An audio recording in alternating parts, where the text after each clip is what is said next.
السلام علیکم دوستو۔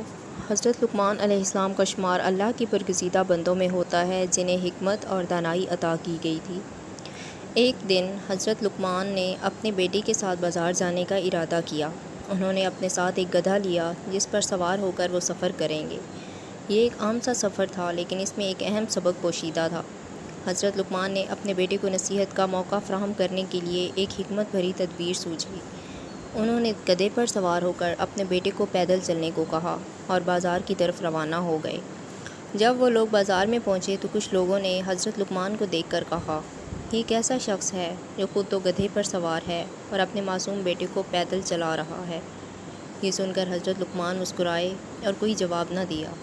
پھر حضرت لقمان نے اپنے بیٹے سے کہا کہ وہ گدھے پر سوار ہو جائے اور خود پیدل چلنے لگے۔ کچھ دور چلنے کے بعد دوبارہ کچھ لوگوں نے دیکھا اور کہنے لگے، یہ کیسا بیٹا ہے جو خود تو گدھے پر بیٹھا ہے اور اس کے بوڑھے والد پیدل چل رہے ہیں۔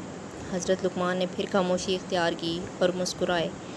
اب حضرت لقمان نے تیسری ترکیب اپنائی۔ انہوں نے اپنے بیٹے کے ساتھ گدھے پر سوار ہو کر سفر کرنا شروع کر دیا۔ تھوڑی دیر بعد کچھ لوگوں نے دیکھا اور کہنے لگے، کتنے ظالم لوگ ہیں، دونوں مل کر بے زبان جانور پر بوجھ ڈال رہے ہیں۔ یہ سن کر حضرت لقمان نے اپنے بیٹے سے کہا کہ وہ دونوں گدھے سے اتر جائیں اور پیدل چلیں۔ جب وہ دونوں پیدل سفر کر رہے تھے تو کچھ لوگوں نے کہا، کتنے بے وقوف لوگ ہیں، گدھا ساتھ ہے اور پھر بھی پیدل چل رہے ہیں۔ اس موقع پر حضرت لقمان نے اپنے بیٹے کی طرف دیکھا اور کہا، دیکھو بیٹے، لوگوں کی باتوں کا کوئی انت نہیں ہے، ہر کوئی اپنے حساب سے رائے دیتا ہے۔